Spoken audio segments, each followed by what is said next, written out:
Welcome back, friends. This is Kim with Stones Hill Homestead. And as you can see here, I have picked some wax beans and I'm getting ready to can them. I didn't think you needed to see me snap them and do all that. But here I am filling the jars.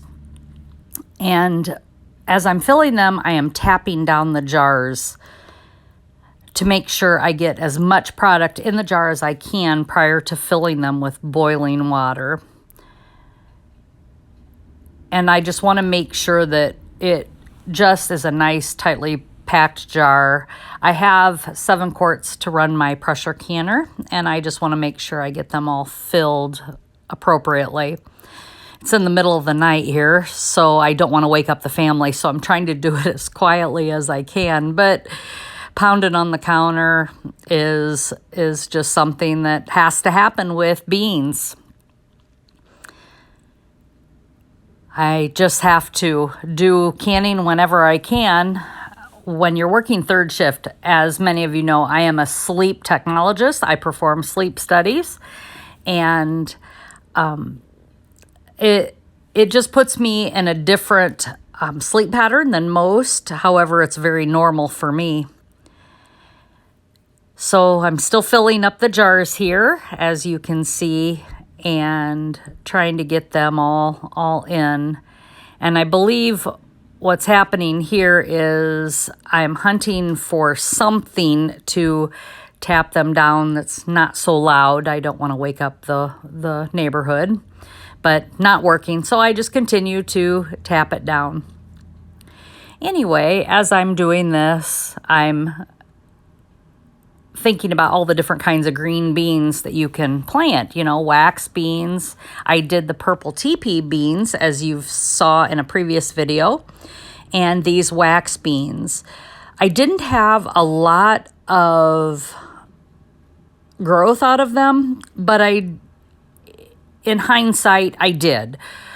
I wasn't ever sure of how to grow the wax beans or the purple teepee beans, so I wasn't sure what kind of harvest I would get on them, so I only planted 2 8-foot rows of the different kinds of wax beans. I planted the traditional yellow wax beans, and I planted, I believe, a golden bush wax bean. They both produced about the same. I only got 1 picking off of each of them. And I'm guessing that's just because of the weather we had this year. It got very hot. I'm just not real sure. But either way, I was very happy that I got 7 quarts of wax beans. I was able to make my 3-bean salad. And as I said, that's in a previous video.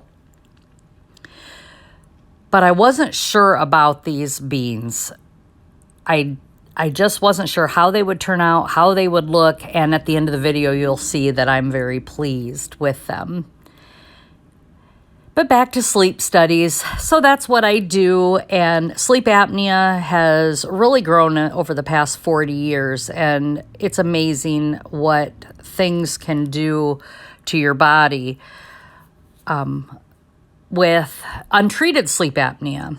And my husband and I are both on CPAP, and I have found amazing benefits with it as far as my energy levels and things like that. He's not so fond of it so much, but when he was using it in the early days, and since then everything's leveled off, he lost quite a bit of weight because his energy levels changed. He wasn't eating to stay awake. He wasn't munching, snacking to try and keep his body awake.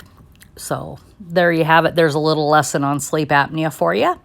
I'm finishing up this last jar, pounding away, just trying to get this done.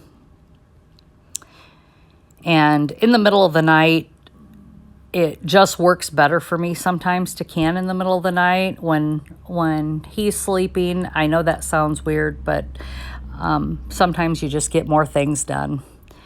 And now the jars are completely done. I'm adding a teaspoon of Redmond's real salt to each quart jar. You don't have to do this. That is your preference. Some people like it. I prefer it. I like salt in my beans prior to canning. I want those beans to have a nice flavor. Some people just don't do that. It's up to you. Just follow your recipe and read the instructions on what to do when canning green beans. And now I need to add boiling water to these, which I am doing. The jars are hot. They came straight out of my dishwasher, so I'm not really concerned about the temperature. But you'd never want to really add boiling water to cold jars. And these jars are definitely warm. I know it looks like I let them set there a long time on the counter. It really wasn't that long to fill them, but I am filling them here with boiling water and getting them taken care of. Once I get them done and all filled with boiling water, I'm going to add some vinegar to my All-American pressure canner. And the reason I do this is because we have well water. There are mineral deposits that are in our water. And so I want to make sure that it is going to keep that white film from happening on my jars. I still wipe them off, clean them off when I'm getting ready to store them. But this just helps so I don't get that white film on my jars. I don't want to have to go later on after the fact and take that extra time to really have to scrub them with different things. Here you see me debubbling them. I try to get them on all four sides, and then I will top them off with water again. And I believe it's an inch headspace here. I can't remember. That's something I just can't remember, but I believe it is an inch headspace here with the wax beans. And then when I top them off, I bring them up to just at the bottom of the, or I guess at the top of the shoulder, if you will, or the bottom of the mouth of the jar, at where it starts to go to the shoulder. I just want to make sure there's measuring tools you can use. I've done this for quite a long time. So now you see me taking olive oil, and what I'm doing here is I'm adding this to the bevel of my All-American canner. The All-American canner does not have a rubber seal. What this does is create that seal for me, and it keeps everything so it doesn't stick when I'm opening up the lid. It also creates that seal for me. I don't have to worry about the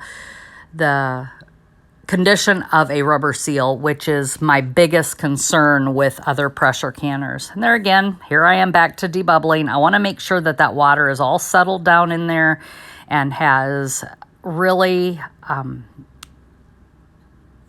got in between the beans. And because this is a raw pack, I did not cook these beans ahead of time, which creates more air in them. So I leave them set for a few minutes.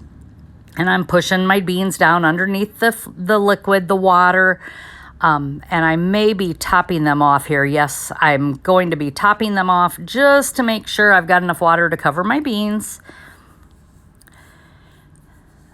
Then I will be lidding them. But prior to lidding them, I will wipe each of the rims off with vinegar. I always do this. It's just a practice I've gotten into to make sure that all my hard work doesn't go to waste. I want to make sure that rim is clean. You really have to pay attention with things that use fat and sugar. These don't. This is just boiling water. Here I am putting my lids on. Now, I have saw a lot of failures this last year than ever before, and it's not because of me so much, but the quality of the lids. So I am trying to use lids that are recommended, that have got a good reputation. So 4 Jars and Superb are my 2 lids that are go-to. I've had little trouble with my old ball lids that were in storage that I've kept and bought over the years. Now I'm out of those. So I am switching all to 4 jars in Superb. I have been working towards that. When I buy a full dozen of new lids and jars, which is like a dozen of a case, I use Ball is what I've been buying. I haven't tried the Azure Standard quart jars yet, but I'm just finger tight on these lids and I'm setting them in my canner. Over tightening your lids, your rings onto your jars will cause buckles. Doesn't matter the quality of the lid or not, but with cheaper lids, you're going to find that. So be aware of that. You need to finger tight only, but regardless of type of lids. Superb is a little bit of a different lid that I have dealt with over the past year or so, and I have found that those require a little bit more of a finger tight than what my others, but I've had only one failure, and again, that was user error. That was my fault, just because I didn't know the lids, so I read up on Superb lids and paid attention to what others have found with those. And like I said, I'm not sure what kind of lids I am. I believe this was a new case, so I am using Ball here just to clarify that. But 4 jars and Superb are my go-tos. So here I am getting my canner ready. Everything is in there. I've got pre-filled 2 to 3 inches of water in the bottom of my canner per the manufacturer's directions. I'm setting that lid on this canner and I twist. There's some arrows that I have to follow to make sure that they match up prior to tightening it down. Then I take my scientific tool, which is a Tupperware citrus peeler, to make sure that I have a level lid. It's all in eyesight. There is no scientific measurement here. Just be aware that you just have to make sure your lid is sitting level before you tighten down those wing nuts. And here I'm just making sure that from going around the other side that this side is still level. And here I am putting my wing nuts on, and you will see that I go across from one another as I tighten them up. I will tighten these 2, then I will go to the next side. And again, you'll see that I'm tightening them across from front to back here. And then the 5th and 6th lock nut on this All-American pressure canner, I tighten them up again. Finish that, and then I go back to each lock nut and I make sure that they are still tight from all the others being tightened. And now I will be turning on the pressure canner and I'm going to bring everything up to heat. And as you can see in the background, it's like at a 4 right now. I'm going to turn that heat up more and I'm going to bring it up slowly to temp. And I ended up bringing it up to high. Now you see that steam. It's just starting to come out of my pipe here. And I've set my timer for 10 minutes. You have to vent your pressure canner for 10 minutes to make sure steam and all that pressure is pushed out. I also want to make sure that vent pipe that I was just referring to, where you're seeing steam comes out, that was clear before I started it. So I'm getting down to my 10 minutes here, and now I'm going to be adding the weight. And here it is. I need 10 pounds of pressure here, and I am going to set that weight with the 10 down, and I'm going to flip that on there, and I'm going to look over here on the pressure gauge, and when that pressure gauge comes up to 10 pounds, I will start my canning time. So I'm going to hang out here a few minutes and wait for that pressure to come up. And here you have it. We are at 10 pounds. This is starting to rock. Some of the Presto canners do a hula dance. Mine does not. It just rocks every now and then. I've set my timer for 25 minutes. I'm going to pressure can these at 10 pounds of pressure for 25 minutes. And here is my weight. It is bobbling. See how that just bobbles? And I'm going to turn my temperature down. The pressure canner is now done. I'm turning my heat off, and I'm going to leave this set till that gauge comes down to 0. And here it is. It has come down to 0, as you can see, and I'm going to take that weight off. Now that weight is hot, so use a hot pad or some kind of mitt to get that off of there. And then I leave it set for about 10 more minutes to let that escape. And time has passed. So again, now I'm going to unscrew the knot or the wing nuts the same way I screwed them on, across from one another. I want to make sure that I'm releasing them equal. And some steam will still escape, but it not burning wise. So when I take that lid off, I twist and I lift it away from me. There you go. And now you see my wax beans. I'm going to leave these set again for a few minutes to come to temperature, cool it down a little bit more. Thermal shock is real. Too fast of decreasing temperatures, your jars will explode or bust the bottom out. That's thermal shock. You want to make sure that you leave them set. And here I am again. I'm just waiting. And now I'm going to start removing the jars one at a time, trying to keep them level, and I'm going to set them on a towel. Some people set them on a cutting board, a wooden cutting board, wooden base. I have a towel always setting beside my stove. And I'm just lifting these out, trying to keep them as level as possible. Sometimes there's water on top with water bath type things, but when you're pressure canning, there's usually not water on top, so I don't have to worry about that. But here I am, continuing to keep taking them out. Now these I will not mess with. So once they are sat on the counter, out of the canner, I will not mess with them for 24 hours. I just want to make sure they seal. And they are looking quite nice. And as you can see, coming up, I will let them go. I'm moving my camera now. I tap them down very well. There's hardly any liquid at the bottom.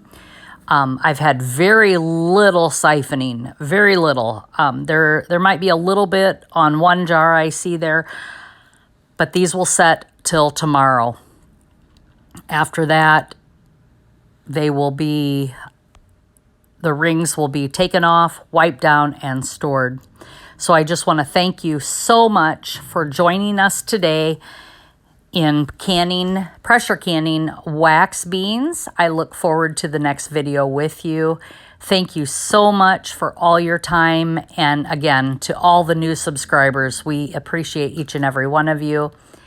Have a great day and enjoy your canning season. As always, be blessed and laugh as much as you breathe. Thanks, guys.